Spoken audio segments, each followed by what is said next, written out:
Today we're going to read a story about a snail who wants the biggest house in the world.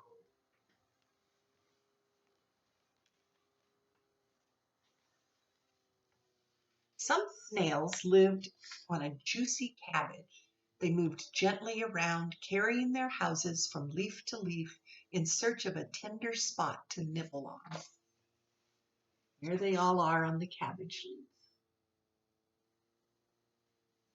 Good life for a snail makes gardeners very annoyed though. Snails chew on their food.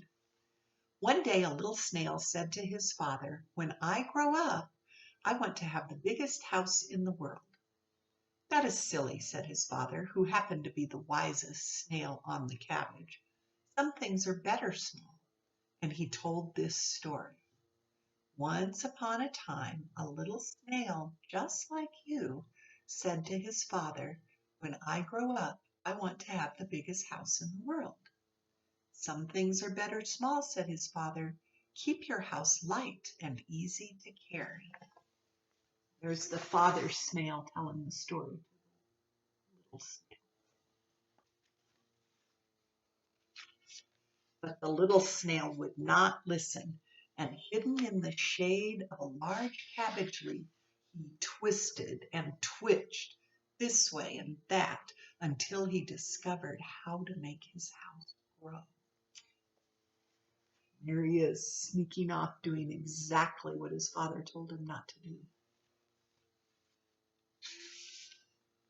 It grew and grew, and the snails on the cabbage said, "You surely have the biggest house in the world." Look how big his shell is compared to everybody else's.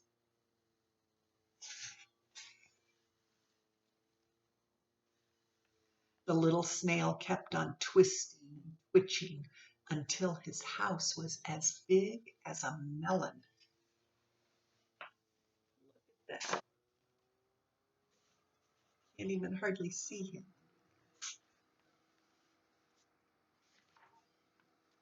Then, by moving his tail swiftly from left to right, he learned to grow large, pointed bulges.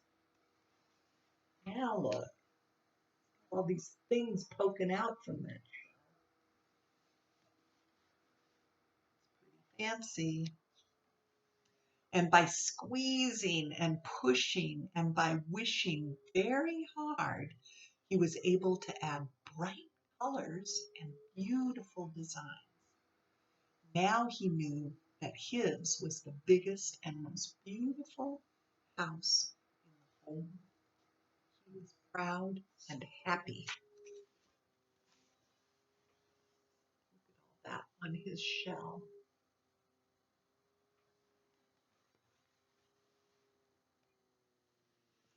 A swarm of butterflies flew overhead. "Look," one of them said, "a cathedral." "No," said another, "it's a circus." They never guessed that what they were looking at was the house of a snail.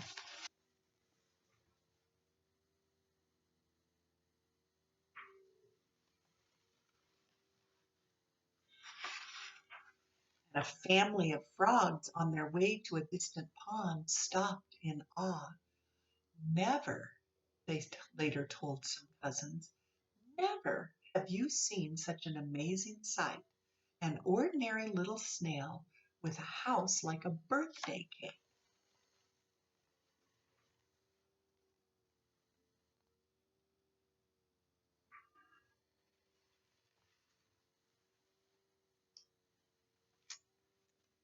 One day, after they had eaten all the leaves and only a few knobby stems were left, the snails moved to another cabbage.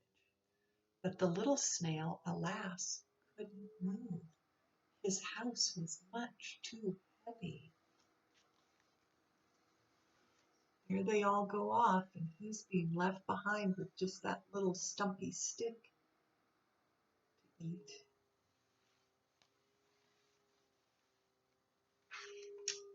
He was left behind, and with nothing to eat, he soon faded away. Nothing remained but the house, and that too little by little, crumbled until nothing remained at all. That's pretty sad. There it is, breaking up and crumbling away. Sometimes you find empty snail shells. They are pretty brittle. Sometimes they're broken. That was the end of the story. The little snail was almost in tears. But then he remembered his own house. I shall keep it small, he thought, and when I grow up, I shall go wherever I please. There he is with his dad. And so one day, light and joyous, he went on to see the world. Some leaves fluttered lightly in the breeze, and others hung heavily to the ground. Where the dark earth had split, crystals glittered in the early sun. There were polka-dotted mushrooms and towery stems from which little flowers seemed to wave. There was a pine cone lying in the lacy shade of ferns, and pebbles in a nest of sand, smooth and round, like the eggs of a turtle dove. Lichen clung to the rocks and bark to the trees. The tender buds were sweet and cool with morning dew. The little snail was very happy. Look at that wonderful world that he can go see because he kept his shell small.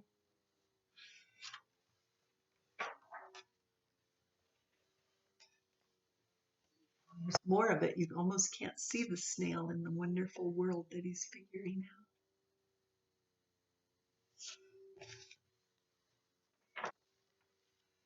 Seasons came and went, but the snail never forgot the story his father had told him.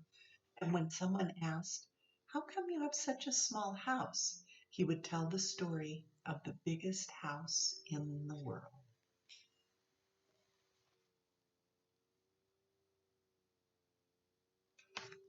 The end. That sun's coming through the windows and making me squint.